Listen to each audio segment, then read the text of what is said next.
these days of reality TV and social media, it's become common to see people displaying their luxury goods, purchases, and lifestyles for all to see. Now, in countries like Kenya, here, where most people started off in poverty, the display of wealth may also be seen as a means of psychologically contesting the impression of poverty or combating that history. It's like a way of saying, look, I have made it. I pulled away. I pulled out of poverty. This is very common in Kenya. If you listen to many of the stories of the rich and famous in Kenya, this is a very common underlying thread. And as such, the behavior of conspicuous consumption today may be seen as more connected to social confirmation or demonstrating that you are an overcomer, that you are a hard worker, that you have, you are smart and the like, more than just showing status. In fact, I have a friend who, when they see someone who's driving these luxury cars or carrying those luxury items or showcasing their, conspicuous consumption of luxury items, they tend to say that that person knows something they don't know. In other words, it's seen also as a way of demonstrating that you know something. Now, another perspective concerning this issue relates to the many people who live in modest lifestyles despite having great wealth. Interesting research by Stanley and Danko reported in the best-selling book called The Millionaire Next Door. The Surprising Secrets of America's Wealthy presented a very interesting perspective, different from the traditional interpretation of conspicuous consumption. So this research examined the style of living of rich Americans and indicated that most tended to economic thriftiness or frugal behavior, what some will call penny pinching, or basically meaning that many had adopted a modest standard of living despite their high income.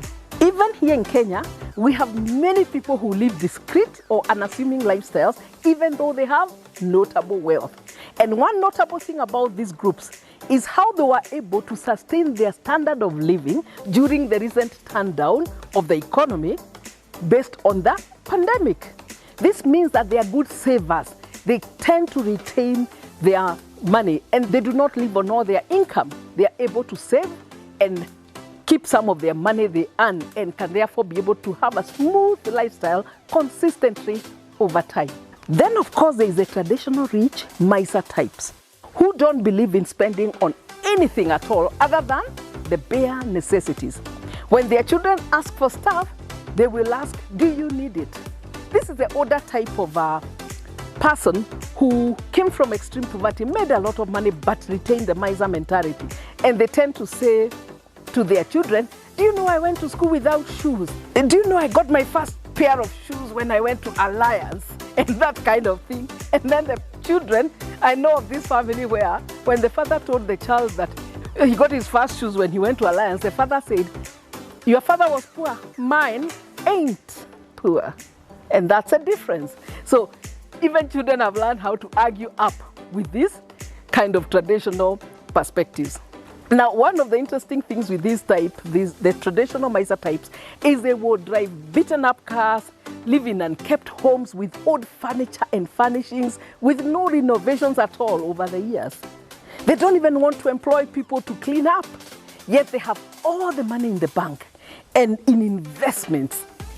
So they force their families to develop a kind of needy money mindset. And we've seen how when some of these traditional miser types unfortunately pass on, their families quickly sell some of their assets and proceed to splash on the money on new luxuries. You will see them driving around, cruising in Range Rovers, hosting huge parties and the like. They appear to be almost in a hurry to spend this money that has been locked in for so long by the family patriarch. Do like this video and stay with me and write a comment below and share your view. What do you think? Also, don't forget to subscribe and press notification.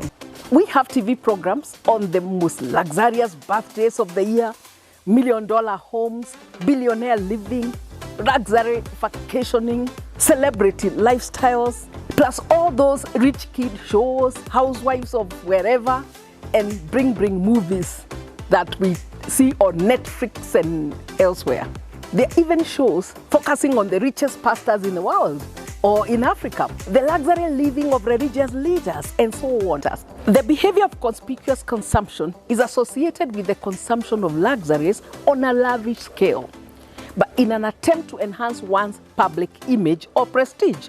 The interpretation of conspicuous consumption suggests that the purchase of these visible luxury goods and services is about helping the people to show what is called public display of wealth, rather than to meet their needs. The recent growth of this type of consumption behavior, this conspicuous consumption, has created an opportunity for marketers to make product offerings in a hierarchical format that allows for a wide range of designs and prices for the same products, like we see in phones, cars, and many others. This growth of conspicuous consumption behavior has also led to the fast growth of huge luxury brands in many categories of goods and services. Think of products like handbags, such as Louis Vuitton, Prada, Christian Dior, Fendi, Chanel, Gucci, and so on. The marketing strategy of these brands shouts exclusive, status, prestige, and the like. You may also think of luxury car brands, Jaguar, Mercedes, Range Rover, BMW, among others. And definitely, these products offer something more than just transportation. And that's why they can be perceived as conspicuous consumption. Of course, you cannot drive your car in private, so somehow it's a bit complicated, but it's a conspicuous consumption behavior. In any case, we have seen, like here in Kenya, we've seen lawyers, professionals, business moguls who invite media people to their homes and then showcase their cars, their luxury car brands. While functional value is still key, the prestige and status association can be seen in the marketing strategies of these products. Now, just like public display of affection, or PDA, relates to acts of physical intimacy in view of others, public display of wealth, or PDW, is luxury consumption that happens in the view of others. It happens to be highly visible consumption behavior. In some countries, like some in the Middle East, PDA, or the public display of affection, is illegal. But public display of wealth is common in those countries and is actually viewed as a key driver of economic growth and job creation. Today, for some, the public display of wealth through the use of luxury goods and lifestyles is not purely to demonstrate superior socioeconomic status, but is also a means of attaining or maintaining a given image or perception in order to earn income. There are those in the business of promoting these exclusive products and services as a way to inspire others to buy the same. Many influencers are actually paid to endorse these products. They seek to serve as a point of reference for other consumers as an aspirational group. This information is of great interest to consumer behavior researchers and marketers, as it serves to guide strategic direction in terms of product development, packaging, pricing, promotion, and distribution. Marketers have used the knowledge of conspicuous consumption and the other distinguishing behaviors to be able to create strategies to win customers. Anyhow, marketers have used this information on conspicuous consumption to create hierarchical luxury offerings, ranging from what is now referred to as everyday luxury, that is at the bottom of the luxury pyramid, followed by affordable luxury, then accessible luxury, then premium, and finally ultra high-end.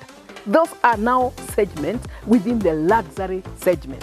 Thank you for staying with me. Do like this video and share it with other people who you think might benefit.